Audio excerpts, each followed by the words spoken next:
না, ওই তথ্যগুলো আমাদের কাছে এসে আমরা কাল রাত থেকে আমরা তাদের সাথে কথা বলছি। পাশাপাশি আমাদের প্রবোস যারা আছে, হলের প্রবোস, তাদেরকে আমরা অনুরোধ করেছি যে আপনারা হলে যান এবং হলে গিয়ে ওদের কথা শোনেন, ছাত্রীদের কথা শোনেন। শোনার পর আমরা তাদেরকে অনুরোধ করেন যে হল গেট যেন খোলা থাকে, কারণ যারা যাবে তাদেরকে আমরা আটকাতে পারি না।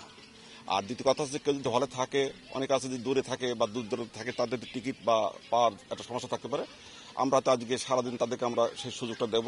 কালকে যদি আমাদের দরকার, আমরা কালকেও তাদের জন্য আমরা সেই সুযোগটা রাখবো। আমরা ভাবছি, আমরা এখন ভিসি স্যারের সাথে কথা বলবো বিষয়টা নিয়ে।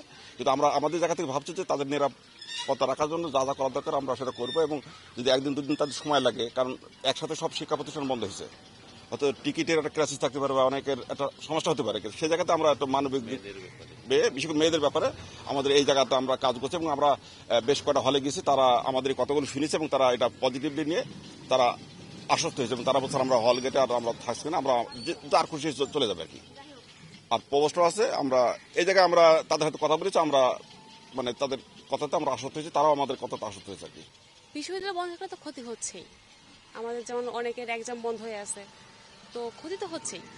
সুষ্ঠু সমাধান হোক সবকিছু, যেমন শিক্ষকরা যেমন কর্মবিরতিতে আছে, আমরা সাধারণ স্টুডেন্টরা যেমন কোটা সংস্কারের জন্য আন্দোলন করছে, সেটা আবার কি রূপ নাও ধারণ করেছে আপনারাও দেখতে পাচ্ছেন।